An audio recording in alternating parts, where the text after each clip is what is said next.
Welcome back, everybody, to the Wind Waker HD playthrough. This is part 38. And we are here in Ganon's castle with the extremely epic music. Well, I think it gets epicer as we, go deeper in, but, it's kind of setting the tone with, the slow, kind of menacing tune that it is right now. Anyway. So, so the first portion of the tower consists of this room with 4 different areas that we can go to. Unfortunately, I got a little confused by what the walkthrough was trying to explain to me to do. It said to take the first door on your left. Turns out I took the second door on my left because I thought that was the first door that because it was the first door on the left that I was able to see. So, I thought that was the one. Anyway, it turns out it's the one that's right before that. So we're going to go down this little area here. And, well, I mean, if that's any indication, you can go in any of these doors in any order that you feel like. I'm just going to do it in the correct order, I guess you could call it, because, well, it's going to get a little obvious of what's happening here as we go further in. But for now, we need some ice arrows to create some of those fancy, what's it called? Things. Obsidian platforms, that's it. And, yeah, probably, not die. That would be a good idea. But yeah, we need, obsidian to go over this, lava. Yeah, remember how we had to do that in Dragon Roost Cavern? Okay, that was pretty, elite pro skills that I just, showed off there, Once again, I'm better at this game than I was when I first started, luckily enough. Whoa, I don't know what happened there. But, yeah, we're going to need another obsidian platform for these lava pillars.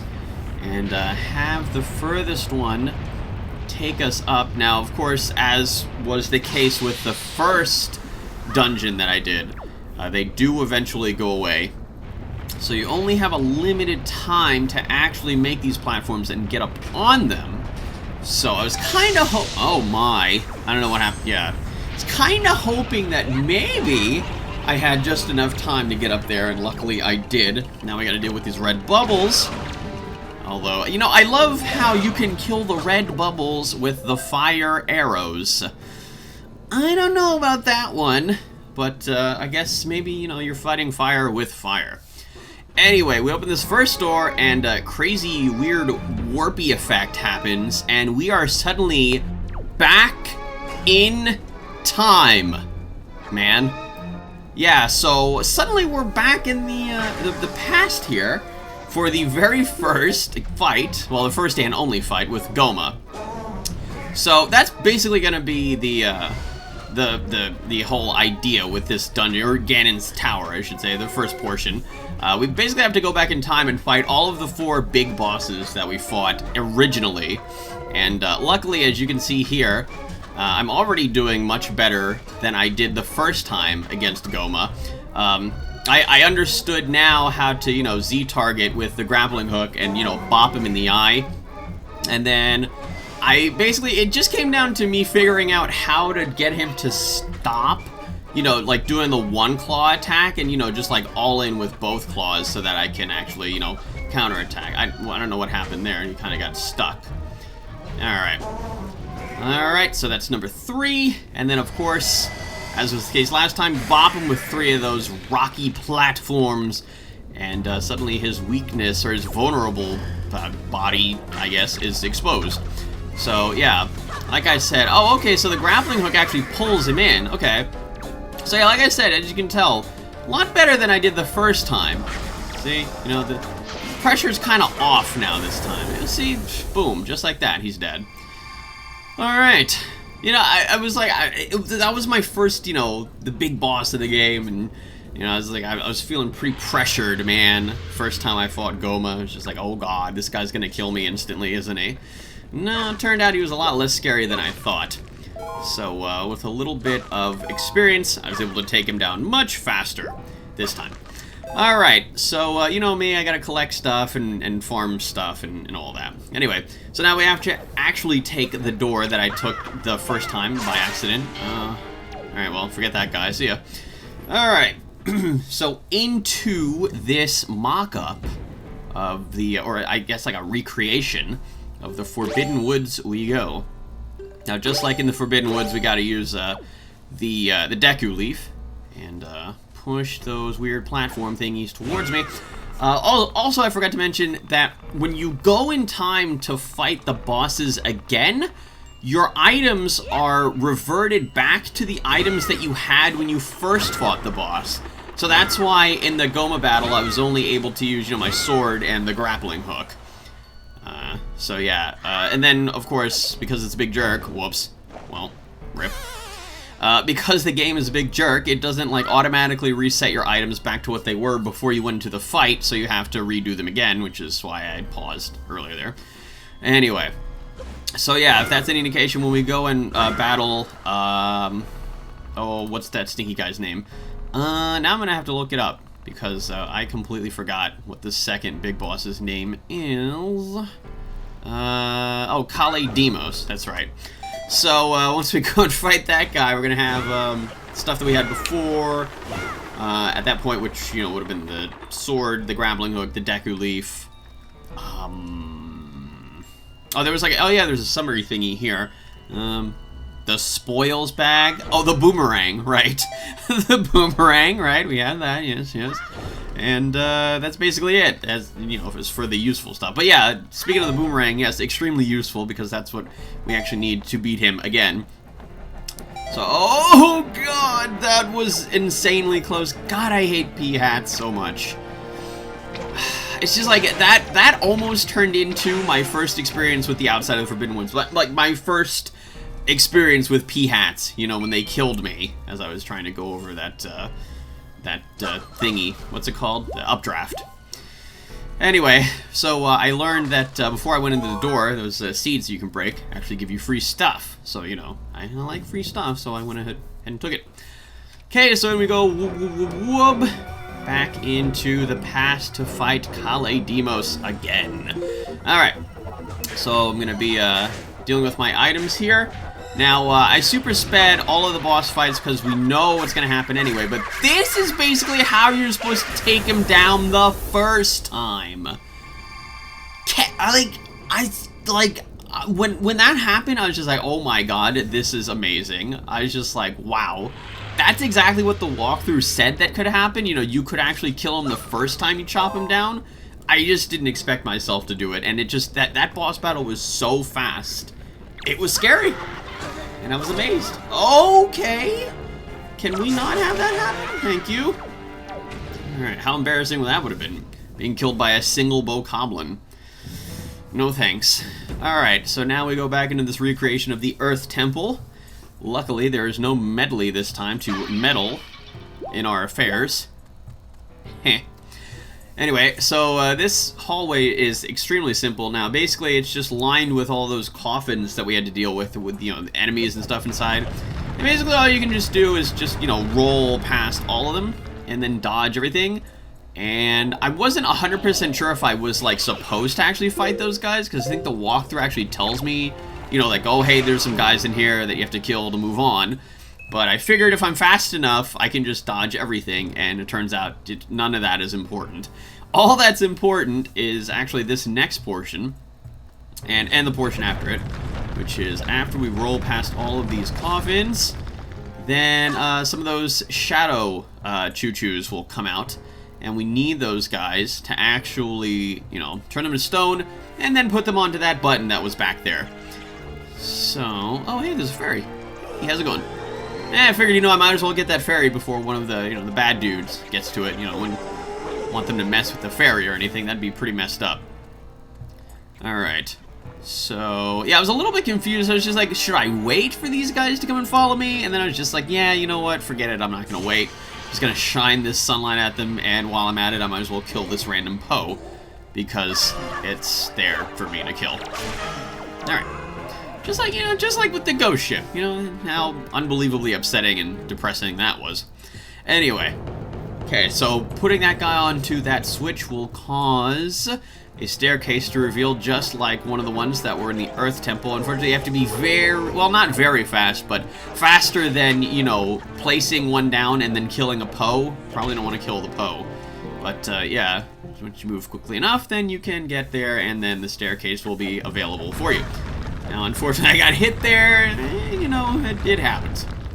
And now, this time, the beam of sunlight is on this side, but the button, or the switch, is still on the far end. So, now you have to actually be a lot faster. And I just decided, hey, I might as well just pick up the first Shadow Choo-Choo that I see. Oh God, throw it. Whoa, I don't want to throw it.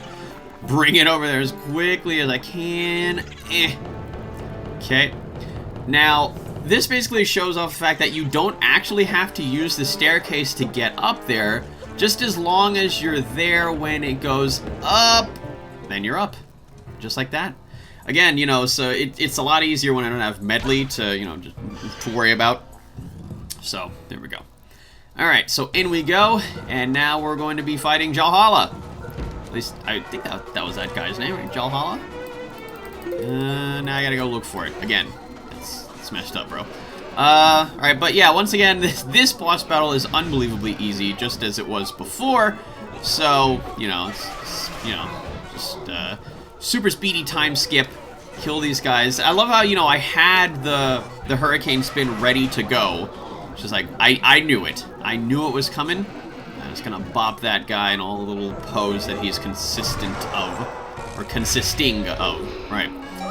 Yeah, I don't know, I just kind of did this thing where I just, like, I slowed down the end of the battle. You know, it's just like, I did it with Goma, you know, when it was in his final form, so I figured, you know, oh, I might as well just do that with all the others, too.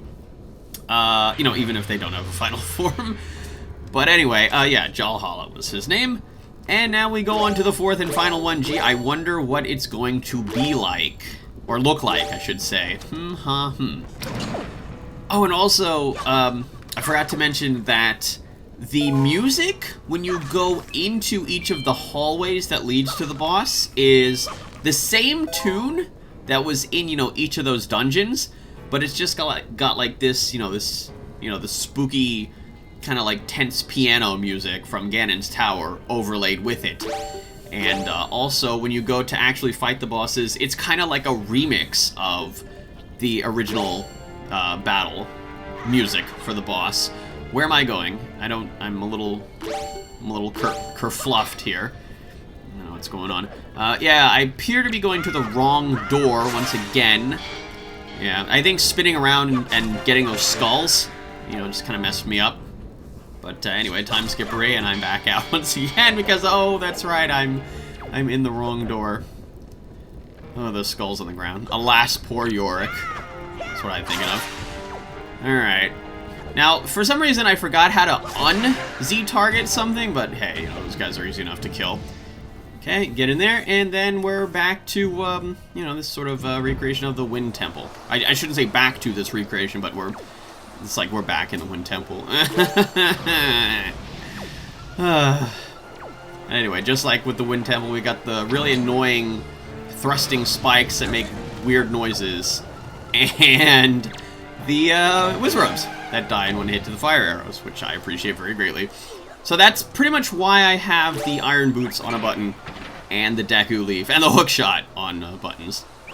Because, well, that's what we needed in the Wind Temple, and that's what we're going to need here. Now, you can go in between these gusts of air, just nice and carefully go in between the middle of them, and you will not get pushed downward. Hello! And then you'll be introduced to these jerks, who really should find something better to do with their time than hide in jars. Seriously, how long have they been hiding in there? You know, you gotta wonder, how do they even fit in there, you know? This is all video game logic that I demand to be explained. I'm demanding this. Alright. So, now all we gotta do is just pull out ye old Hookshot. Because, of course, that's the item that we got when we were in the Wind Temple. And that's the item that's going to bring us to the fourth and final big boss. That's right, it's the second protector of the seal. It's Molgera. There we go. It's taking a little while to get in there, and I don't know why. Alright. So, I think I actually confused myself a little bit with this battle. Oh, yeah, because, you know, it takes all of your items off of the buttons. So, for some reason, I put the regular grappling hook on a button instead of the, oh, I don't know, the hook shot, maybe? Yeah, I don't, yeah, there we go. Now I remember. Oh, yeah, that's right, I gotta use the hook shot. The thing I got in the Wind Temple. Anyway. But yeah, you know, now that I'm hearing it very super speedily, yeah, you know, Molgera's boss music is actually really nice. I like the music for it. I listened to the original version, you know, on the GameCube. Then I listened to the Wind Waker HD version. Remember, people in the comments were saying they were disappointed by the fact that the chicka chicka chicka chicka chicka chicka guy is less prominent in the HD version. And then you have this version, which just sounds, I don't know, it just sounds really cool. It's like a really neat reprise. But anyway, now we've got all 4 of them down. All 4 of these symbols on this door are lit up, which means that the door itself, oh my, hello, is just gonna be destroyed. Why does that happen? I don't know. You know, I'm just like, I'm thinking now, like, if this is like Ganon's home, right? How does he get in and out, you know, easily? You know, just does he have to go back in time and beat up all the 4 bosses too to open, you know, like the door into his living room, I guess? Like this would be like the formal room, I guess, you know, it's just like where you would greet your guests, and then this would be like the hallway into like the living room. Anyway, I showed off why this was a bad spot to go and stop to read the walkthrough, because there's a bunch of mini blins that are just kind of charging at me. So I kind of want to avoid them. They're not necessary to kill. You just basically have to just go to the end of the hallway and just go into the door. Easy enough. Now, I remember I got a little confused with this room. I don't know why, but I did. So anyway, the walkthrough was telling me, okay, let me see, what does it say? It said, when you go into this room, enter the right door. Now, as I'm reading that now, I genuinely don't know how that confused me. I swear I was reading something that said go into the door that has Ganon's symbol on it or something. And I have no idea where I read that. But, yeah, I spent like a good few minutes trying to figure out how to get into that wooden, the wooden slabs there that have, you know, Ganon's symbol on it. Didn't work.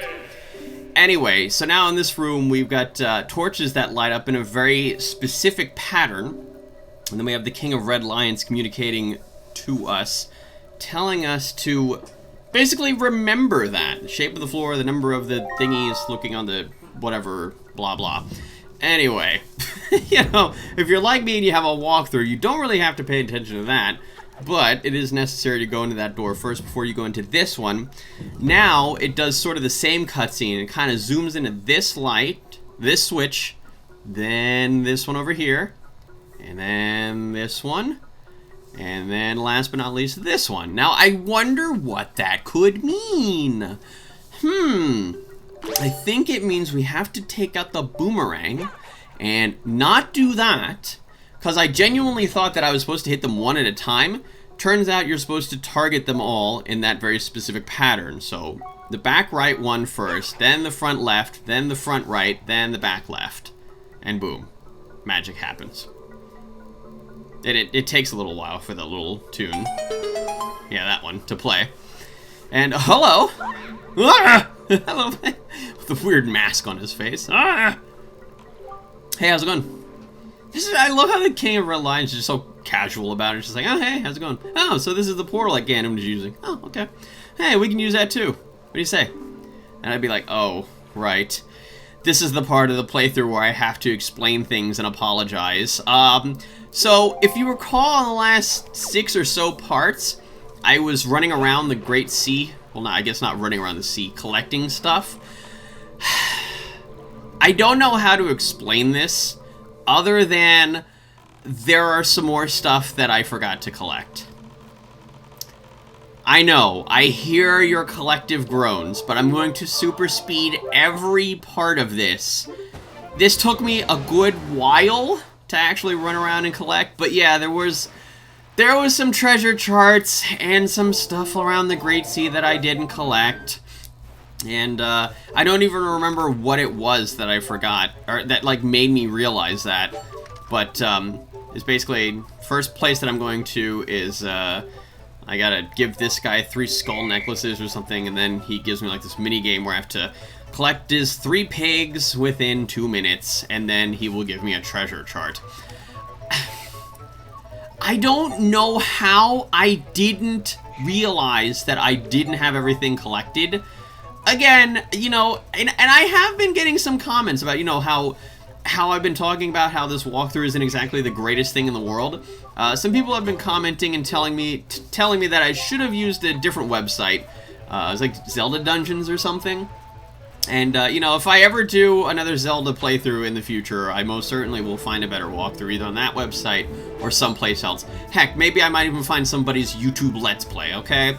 Anyway, with that out of the way, we're gonna go ahead and collect this treasure, and then some more along the way. It's just a few more minutes of this, okay? I know, I'm sorry, I took 6 parts straight to do all of this collecting around the Great Sea, and I wasn't even finished.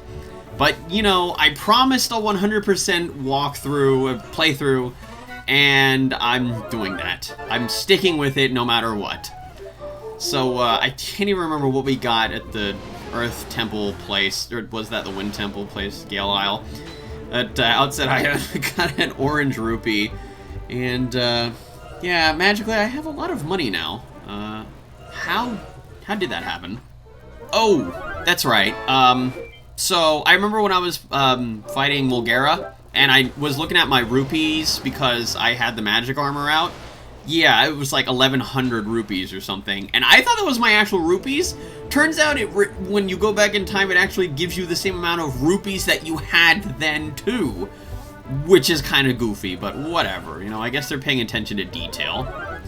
So yeah, I thought that I had like 1,100, so it's just like, how do I have 4,600 now? Where did I get like 3,000 rupees? Somewhere in Ganon's tower. Anyway, alright, so now we're going to other place of stuff where treasure stuff happens. I know, we've only got about another minute of this, but, I'm sailing back to the Forsaken Fortress now, in order to go back into Ganon's Tower. That was it! That was it completely. Everything's done! All the collecting is done! I promise!